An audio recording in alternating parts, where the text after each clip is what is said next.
టాలీవుడ్లో హీరోయిన్ల కరువు అనేది ఎప్పటినుంచో ఉంది. ఇక్కడ ప్రధానంగా ఈరోజు చూసుకుంటే ఒక 6 హీరోయిన్లకి మాత్రం ఇక్కడ కాస్తో కూస్తో డిమాండ్ ఉంది. అంటే చాలామంది హీరోయిన్లు మనకు అవైలబిలిటీ ఉన్నారు, కానీ ₹1,00,00,000 కంటే ఎక్కువ రెమ్యునరేషన్ తీసుకునే హీరోయిన్లు అంటే వేళ్ల మీద లెక్కొట్టు గట్టిగా అయితే ఒక 5-6 ఉండొచ్చు. ప్రధానంగా పూజా హెగ్డే, రష్మిక వీళ్ళిద్దరూ ఇప్పుడున్న హీరోయిన్లు అందరికంటే కూడా ఎక్కువగా డిమాండ్ ఉన్నవాళ్ళు. పెద్ద హీరోలు అందరి సినిమాల్లో కూడా ఇప్పుడు హీరోయిన్లుగా వీరినే తీసుకోవాలని చెప్పేసి ఏ హీరోయినా భావిస్తూ ఉంటాడు. ఆ తర్వాత సీనియర్ హీరోలు అయిన కాజల్, అలాగే సమంత, ఆ తర్వాత కీర్తి సురేష్, మరొక హీరోయిన్ రకుల్ ప్రీత్ సింగ్. వీళ్ళ 6 మినహా మిగతా హీరోయిన్లు అందరూ కూడా ₹1,00,000 రెమ్యునరేషన్ తీసుకుంటూ అందుబాటులో ఉంటూ చిన్న చిన్న సినిమాలు హీరో ఎవరైనా సరే తమ అడిగినంత రెమ్యునరేషన్ ఇస్తే చాలు ఆ సినిమాలో నటించేందుకు వీళ్ళందరూ సిద్ధంగా ఉంటారు.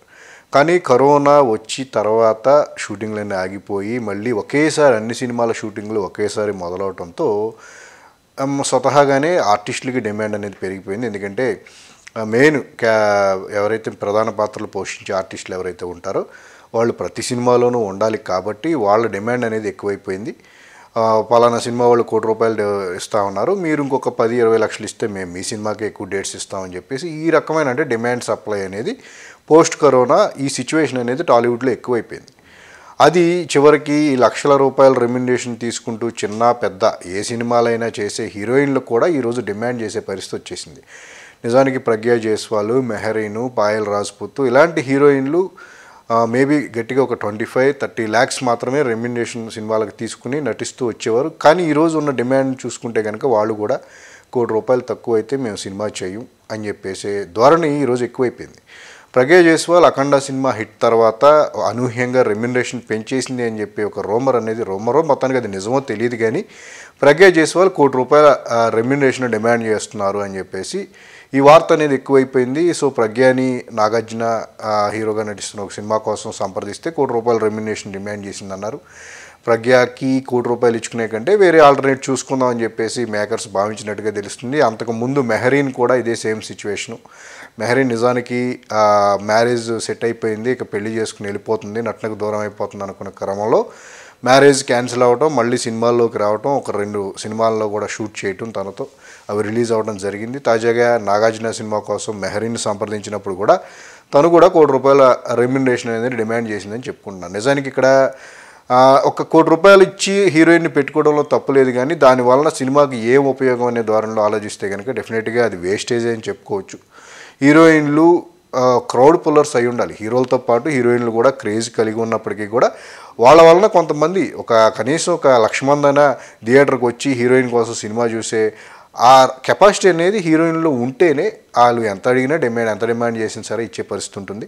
పూజా హెగ్డేకి, రష్మికకి, అలాగే సమంతకి, అలాగే కీర్తి సురేష్ కూడా పెద్దగా చెప్పుకోవడానికి ఏమీ లేదు, కానీ ఇలా ప్రధానంగా సమంత, కాజల్, పూజా హెగ్డే, రష్మిక ఈ 4 కాస్తో కూస్తో ఆ ఫాలోయింగ్ అనేది ఎక్కువ ఉంది కాబట్టి ఈరోజు వాళ్ళే ఒక టాప్ హీరోయిన్గా స్టిల్ ఇంకా చలామణిలో ఉన్నారు. మధ్యలో క్రేజ్ వచ్చినప్పటికీ కూడా వాడుకోలేకపోయిన శృతి హాసన్ లాంటి వారు ఫేడ్ అవుట్ అయిపోవడం జరిగింది. వాళ్ళకి ఈరోజు ఆఫర్స్ వచ్చినా సరే బాలకృష్ణ పక్కన మంచి రెమ్యునరేషన్ తీసుకుని శృతి నటిస్తుంది. బాలకృష్ణ పక్కన నటించేందుకు కూడా శృతి ఎక్కువ డిమాండ్ చేసింది. శృతి అడిగినంత ఇచ్చుకుని తన పక్కన బాలకృష్ణ పక్కన నటింపించేసేందుకు దర్శకుడు ఒప్పించారని చెప్పేసి ఒక వార్తలు అయితే వినిపించే. నిజానికి అది కూడా ఈరోజు కీ రోల్ పోషించని చెప్పుకోవచ్చు. సీనియర్ హీరోల పక్కన నటించేందుకు కూడా ఎవరో సుముఖంగా లేరు. సీనియర్ హీరోయిన్లు కూడా కుదిరితే వాళ్ళు లేడీ ఓరియంటెడ్ సినిమాలు చేసేందుకు ఇష్టపడుతున్నారు, కానీ సీనియర్ హీరోయిన్ల పక్కన స్క్రీన్ షేర్ చేసుకునేందుకు కూడా వాళ్ళకి పెద్దగా ఇంట్రెస్ట్ ఉండటం లేదు. ఒకవేళ ఖాళీగా ఉండి ఎందుకు ఖాళీగా ఉంటాం అన్నప్పుడు డిమాండ్ చేస్తున్నారు. సో వాళ్ళ డిమాండ్కు తగ్గట్టుగా రెమ్యునరేషన్ ఇచ్చుకుని హీరోల పక్కన నటింపజేస్తూ వస్తున్నారు. ప్రధానంగా నాగార్జున, వెంకటేష్, అలాగే చిరంజీవి కూడా హీరోయిన్ దొరక్క మళ్ళీ రెండోసారి ఆచార్య సినిమాలో కూడా కాజల్ని హీరోయిన్గా పెట్టుకోవడం జరిగింది. హీరోయిన్ల ఇది అనేది లోటు అనేది హీరోలకి ఈరోజు చాలా ఎక్కువైపోయింది టాలీవుడ్లో. బాలీవుడ్లో చూసుకుంటే కూడా సేమ్ పరిస్థితి ఉంది. సో అందుకే ఇప్పుడు సీనియర్ హీరోలందరూ కూడా రెగ్యులర్ సినిమాలు, రెగ్యులర్ డ్యూయెట్లు ఇవన్నీ కాకుండా కాస్త కాన్సెప్ట్ ఓరియంటెడ్గా హీరోయిన్ పాత్ర ఉన్నా లేకపోయినా సరే కంప్లీట్గా తమ మీద డ్రైవ్ అయ్యేలాగా కథలను ఉండేలాగా చూసుకుంటున్నారు. ఆ స్క్రీన్ ప్లేలను కూడా సరికొత్తగా ఉండేలాగా దర్శకుల్ని ఆ విధంగా ప్రజెంట్ చేయమని చెప్పేసి కూడా కోరుతున్నారు. ఓటీటీ సినిమాల వరకు కూడా హీరోయిన్ ఎవరో, క్రౌడ్ పుల్లర్ ఇవన్నీ పక్కన పెడితే ఓటీటీ సినిమాలకి ఒక మంచి ఆర్టిస్ట్ అవసరమైతే ఉంది. అది సీనియర్ అయినా జూనియర్ అయినా ఎవరైనా ఇబ్బంది లేదు. కానీ కేవలం థియేటర్లో ఈ కమర్షియల్ సినిమా లెక్కలతో తీసే సినిమాలు ఏవైతే ఉన్నాయో వాటన్నిటికీ కూడా సీనియర్ హీరోలతో పాటు కొంచెం చిన్నపాటి హీరోలకు కూడా హీరోయిన్ల కొరత అనేది చాలా ఎక్కువగా ఉంది. నిజానికి సందీప్ కిషన్ ఇలాంటి హీరోల పక్కన నటింపు చేసేందుకు కూడా పెద్ద హీరోయిన్లు అంతగా సుముఖంగా లేరు. బట్ ఏదో ఒకటి రిక్వెస్ట్ చేసుకునో, రెమ్యునరేషన్ ఎక్కువించుకునో తమ కథకు వీళ్ళు ప్లస్ అవుతారు అనుకుంటే కనుక వాళ్ళని బతిమాలో మొత్తానికి ఏ విధంగానో వాళ్ళని ఒప్పించి సినిమాలు చేసుకోవాల్సిన పరిస్థితి ఈరోజు వచ్చేసింది. కేవలం కరోనా తర్వాత కొన్ని రోజులు షూటింగ్ అయిపోయిన తర్వాత ఒక రకమైన ఎలా ఉందంటే పరిస్థితి, ఎన్ని వాళ్ళు ఖాళీగా ఉండేపాటికి ఒక రకమైన చికాకు అనేది ఆర్టిస్టులు ఎక్కువైపోయింది. ఎట్టి పరిస్థితుల్లోనూ ఏ పరిస్థితి ఎలా ఉన్నా సరే, ఈవెన్ ఈరోజు ఒమిక్రాన్ ఎఫెక్ట్తో షూటింగ్లన్నీ ఆగిపోయినా సరే చాలామంది అంటే ఆరోగ్యం ఏమాత్రం సహకరించినా సరే షూటింగ్ చేసేందుకు చాలా ఇంట్రెస్టింగ్గా ఉన్నారు.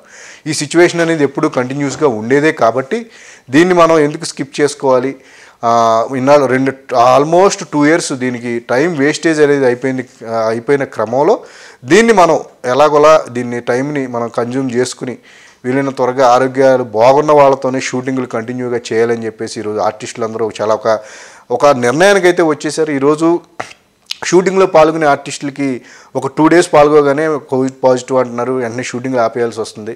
ఒక మళ్ళీ 3-4 days అవ్వగానే నెగిటివ్ రాగానే ఇమీడియట్గా ఎలాంటి లేటు లేకుండా కూడా షూటింగ్లు మొదలెట్టేసే పరిస్థితి ఏర్పడింది. కాబట్టి దానికి తగ్గట్టు ఆర్టిస్టుల డిమాండ్ అనేది పెరిగిపోయింది.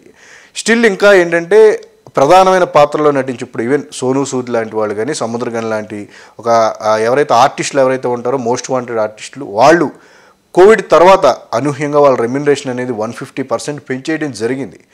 ఫస్ట్లో నిర్మాతలు తప్పనిసరి పరిస్థితుల్లో ఇచ్చుకున్నారు. ఎందుకంటే అలాంటి ఆర్టిస్టులను వదులుకుంటే సినిమాలు అంటే వాళ్ళ సినిమాకి వాళ్ళందరూ ప్లస్ అయ్యే ఆర్టిస్టులు కాబట్టి వాళ్ళు ఎంత డిమాండ్ చేసినా ఇచ్చుకోవాల్సిన పరిస్థితి ఉంది. కాబట్టి వాళ్ళ విషయంలో ఎక్కడ తగ్గటం లేదు. హీరోలు కూడా రెమ్యునరేషన్ల విషయంలో కాస్త వెనక ముందు అడుగు వేస్తున్నారు. కానీ ఈ క్యారెక్టర్ ఆర్టిస్టుల విషయంలో మాత్రం వాళ్ళు డిమాండ్ చేసినంత ఇచ్చుకుని తమ సినిమాలో నటింపు చేసేందుకు వాళ్ళ డేట్స్ ఎక్కువగా రాబట్టేందుకు ఈరోజు ప్రొడ్యూసర్స్, డైరెక్టర్స్ ఎక్కువ కష్టపడాల్సి వస్తుంది. ఒక విధంగా ఒకేసారి సినిమాలన్నీ కూడా షూటింగ్లు మొదలవడం వల్ల కూడా ఇది ప్రధానమైన కారణంగా మారింది. సో ఆ డిమాండ్ సప్లై అనే ఇష్యూ అనేది ఇప్పుడు హీరోలకు ఒక తలనొప్పిలాగా మారిపోయింది. దర్శక నిర్మాతలతో పాటు తాజాగా హీరోలు కూడా తమ తోటి ఆర్టిస్టులను ఒప్పించి ఏదో విధంగా నచ్చజెప్పి తమ పక్కన నటింపు చేసేందుకు వాళ్ళు కూడా ఈరోజు రంగంలోకి దిగాల్సిన పరిస్థితి వచ్చేసింది.